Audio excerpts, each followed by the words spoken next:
Hello, in this video I will show you how to bypass parental control on OnePlus Nord 4. You have to start by opening your Google application, then click on your avatar and click on Google account.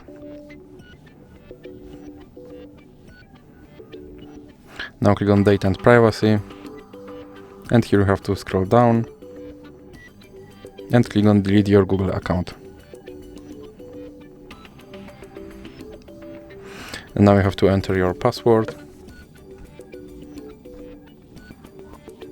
And here you have to scroll down and check these two checkboxes and then click Delete account.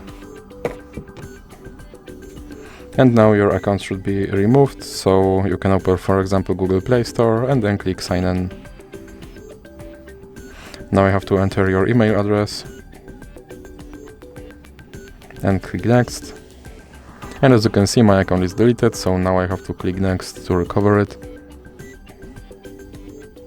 And now I have to enter my password. Then click I agree. And click Accept.